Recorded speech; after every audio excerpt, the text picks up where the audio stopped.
Ciao. Years ago, the mobile. And I think what's next is going to be augmented reality. It's going to impact all of us in some real... Bean Gun Kelly, was it? Do you remember?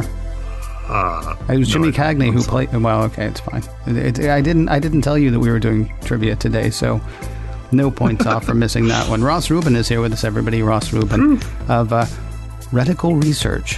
What is Reticle Research? Well, Reticle Research is a research firm. We focus on client technologies, devices and operating systems, and the various tech ecosystems. And we do a lot of work with various tech companies and media companies focused on the tech space. And I also write a column for ZDNet and contribute occasionally to Fast Company. So pretty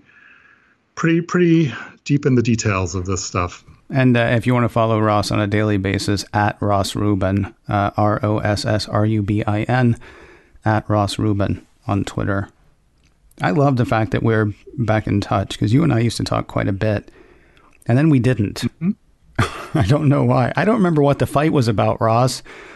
It's like there was no fight. It's like Jerry and Dino, and I don't know which one I am, but hey, it's fine with me either way. Right. So yesterday you were talking about the fact that one of the technologies that really excites you right now is the foldable screen, because foldable screens give you more real estate when you want it and less space when you don't.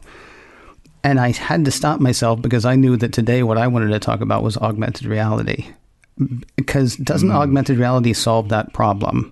I think we all, when we think about what Apple glasses are going to be, or when, we think about whatever, AR thing is coming is going to be, I think we all have different ideas of what those are. But in my head, I've got all the screen real estate in the world when I've got a pair of good augmented reality glasses on. The table is my surface. The world is my screen. Seriously, yes. Right? Or the world is overlaid with information that I want the world to be overlaid on.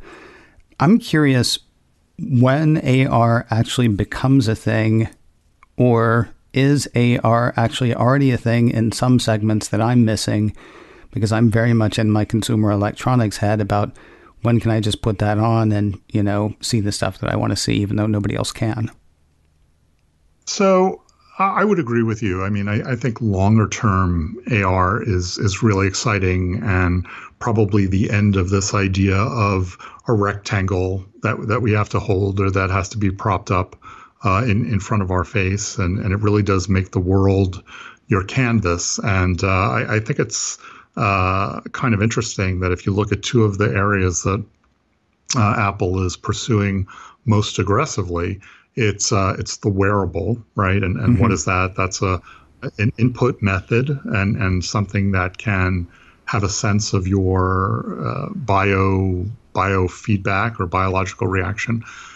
And then there's augmented reality, which becomes the new display. So I think if you look far out into the future, 5-10 years, then it's entirely credible that could evolve into becoming a new, more mainstream model of, I don't want to say doing today's computer tasks, because I think, for example, when we migrated from the desktop to the phone, a lot of what we chose to do changed, but would become a premier platform for whatever the leading computing and communication tasks of that day become. And I think we've started to see evidence of it in some applications. So I've written, for example, in the past about a company, their U.S. office is based actually right here in New York, called Spatial. And they've done work with HoloLens. They did work with Magic Leap. They're doing work with Oculus now on the VR side. And it's a very horizontal, what we call application. It's a very broad application. It's just meetings, right? And a whiteboard. But being able to bring in people from anywhere and recreate more of that face-to-face dynamic. It's very cool stuff. And so I would say that that's a limited market today, in part because of the price of the gear. But we're starting to see progress made in terms of the price of and portability and conspicuousness of the glasses. And then, the other part is content. So when you ask, when does this get real? Well, I think at some point you're going to get glasses or a headset that you can wear out into the real world. But then how do we go about deciding and coding what all these messages are in the real world? I think that's an interesting data population problem. Well, it depends what you're talking about, right?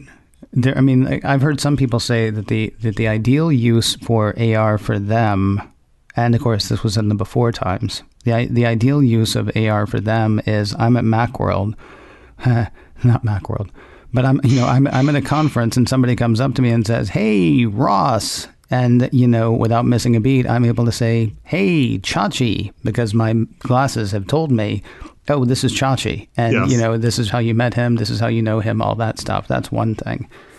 Right. A lot of people are looking in terms of games. A lot of people are looking in terms of directions. Is it going to be, and I'm kind of asking you to write science fiction at this point, near-term science fiction, I suppose. Is this all built into iOS so it does all of that stuff? Or am I running several different apps on my phone, which is sending stuff to my glasses, and is the whole thing now smart enough to know what I need to see when I need to see it?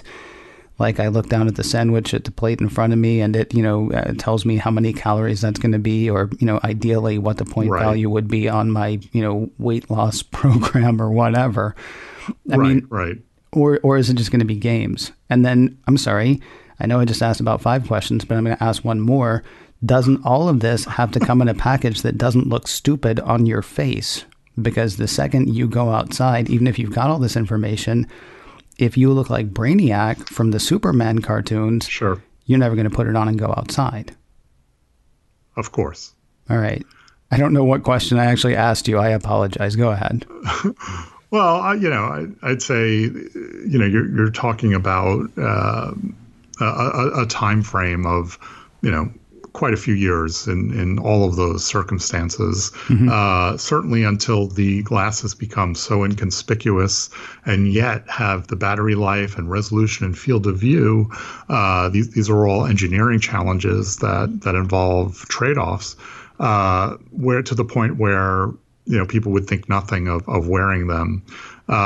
Then I think your other question is kind of the more interesting one in terms of what is the source for all this data.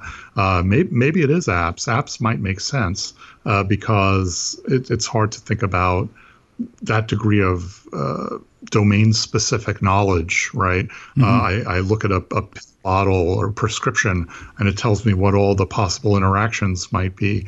Those are the kinds of things that need specialization today.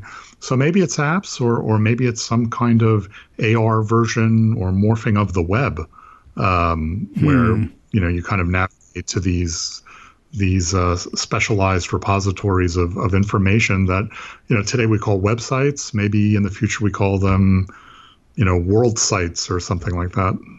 What is there's a term, and I can never think of the term. And so what I always end up talking about on this show is, it feels to me like we're headed towards a time where we just kind of always move through our data. It's not ubiquitous computing, although maybe that is what it is. I heard somebody talk about, the idea that HomePod minis are going to be, maybe it's pervasive computing. I can't think of the exact term. Ambient computing. Thank you. Okay.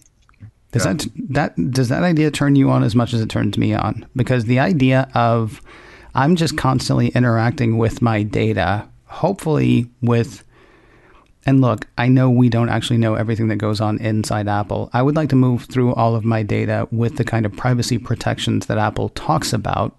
I assume that's going to be Apple, but it could be someone else. I kind of want to live in all of my information without all of my information, spilling out the front door and onto the street, or being, influenced unduly by outside forces or whatever. Would you say, is AR sort of an extension of that, a part of that? Or am I just going too far, and what AR is going to be for the first 5 years is going to be games?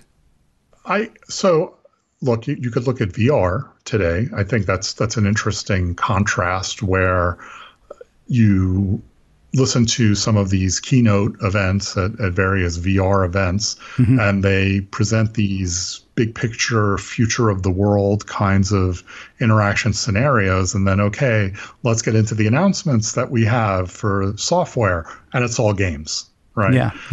And then the question is, will AR veer from that? I certainly think it has more potential to veer from that. I think that there's this sort of private information application that you mentioned, and we were talking about before in terms of the prescriptions, right?